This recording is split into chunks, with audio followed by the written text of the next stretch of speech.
नमस्कार, आज हम बात करेंगे रोबोटिक सर्जरी से जुड़े हुए कुछ मिथक्स के बारे में। काफ़ी लोग पूछते हैं रोबोटिक सर्जरी की सेफ्टी क्या है? क्या कैंसर सर्जरी में ये सेफ है?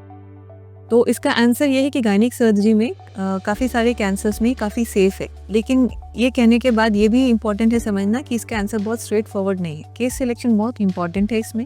कुछ कैंसर्स हैं जिसमें ये अनडाउटेडली बहुत ही सेफ है, जैसे कि यूट्राइन कैंसर हुआ, छोटे साइज के सर्वाइकल कैंसर हुए, या फिर वल्वल कैंसर हुआ जिसमें जब नोज निकालना होता है, काफ़ी सेफ है उसमें।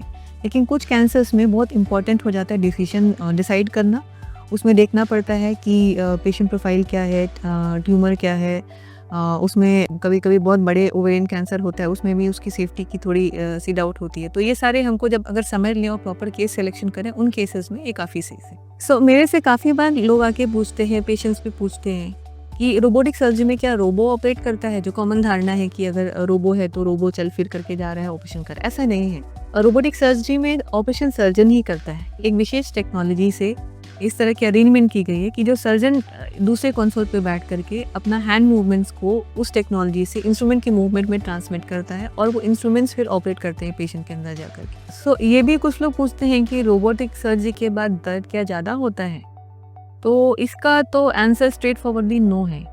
रोबोटिक सर्जरी एक बहुत ही अच्छा इनोवेशन है मॉडर्न साइंस का, जिसमें हम मिनिमली इन्वेजिव टेक्निक से ऑपरेशन तो करते ही हैं, जैसे कि पहले लैप्रोस्कोपी से करते थे।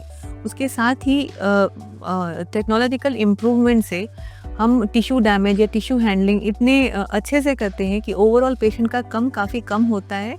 ऐसा एविडेंस है कि लैप्रोस्कोपी सर्जरी से भी कम दर्द होता है रोबोटिक सर्जरी में।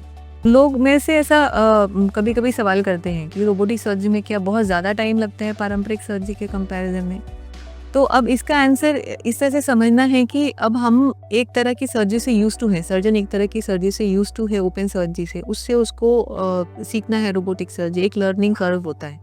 तो उस कर्व में तो वो थोड़ा-सा डिले हो ही जाता है जब एक टेक्नोलॉजी से आप दूसरे टेक्नोलॉजी में मूव करते हैं। लेकिन एक बार जब आप रोबोटिक सर्जरी में पारंगत हो जाते हैं तो ओवरऑल टाइम जो रोबोटिक सर्जरी में लगता है कंपेयर टू ओपन सर्जरी कोई विशेष अंतर नहीं होता है। ओपन सर्जरी है उसमें एक अलग से टाइम लगता है, जो पेट खोलते हैं और उसके बाद वापस जब सर्जरी कंप्लीट हो जाता है तो पेट बंद करते हैं, उसका जो टाइम होता है वो तो रोबोटिक सर्जरी में नील के बराबर लगता है।